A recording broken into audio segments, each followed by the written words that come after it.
Alright, so in this video we've got a third degree polynomial function and we're asked to find the zeros and the multiplicity of each zero. So ultimately when we go to find the zeros, what we're doing is we're taking our function and setting it equal to 0 and seeing if we can solve for x. Now, since we're also asked to give the multiplicity of each zero, it's going to benefit us to not only find the zeros, not only solve this equation for x, but have the polynomial completely factored so that we can see each of the factors. That'll help us see the multiplicity of each zero. And so the way I'm going to tackle this is by doing synthetic division.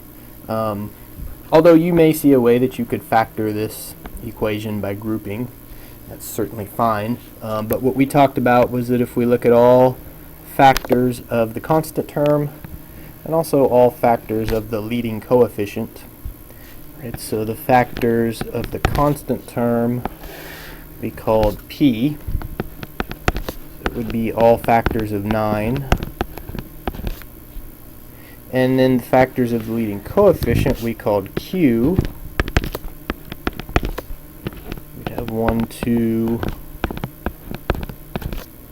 and 4. And then we took, to get our list of possible zeros, we took P over Q. So I'm going to take every P and divide by the first Q, which gives me 1, 3, and 9. And then I'm going to take every P and divide by 2.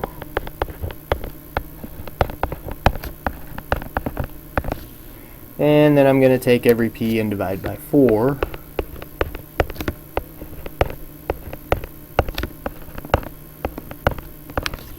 And this gives me a list of possible zeros for my polynomial.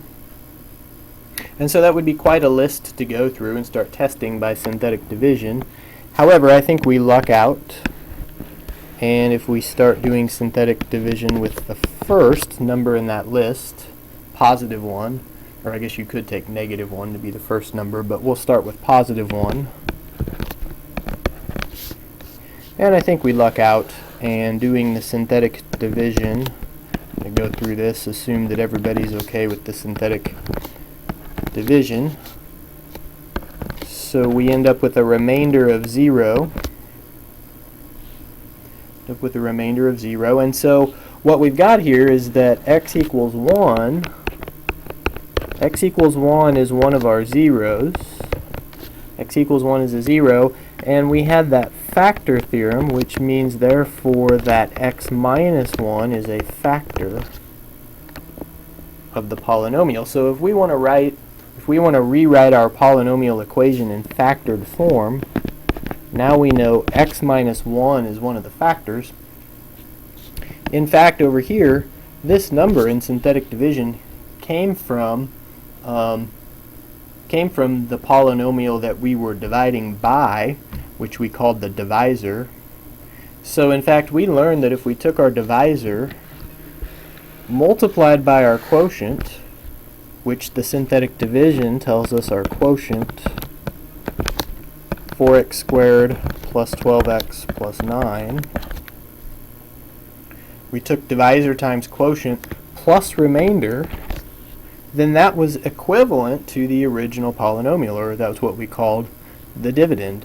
Right? So this original polynomial can equivalently be written in this factored form.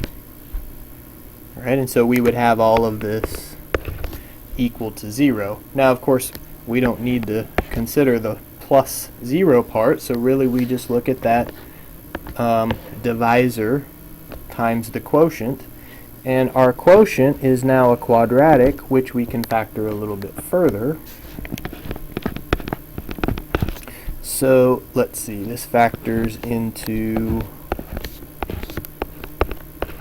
just taking this quadratic, that factors into 2x plus 3 times 2x plus 3. And so if we write that in a little more condensed form, that would be 2x plus 3 squared.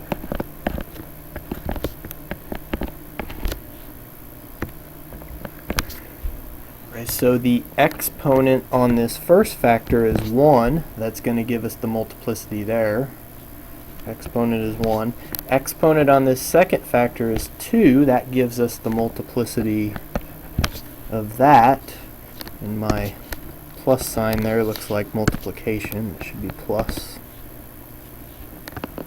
Right, so from this factor, if we set that equal to 0 and we solve for x, we get 1. Well, we already knew that from the synthetic division. We take this second factor, set it equal to 0, and solve for x. We get negative 3 halves. So those are our two zeros.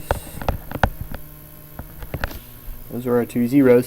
And the multiplicity, here this exponent tells us the multiplicity is 1. And this exponent tells us that the multiplicity is 2. So I've got kind of a mess here with my drawings, or I've got a bunch of different arrows, but these numbers are the multiplicities.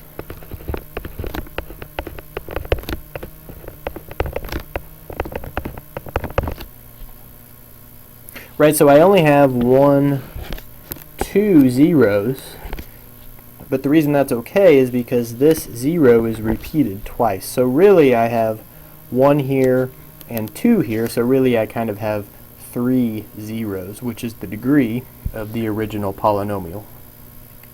So that's the solution to that problem.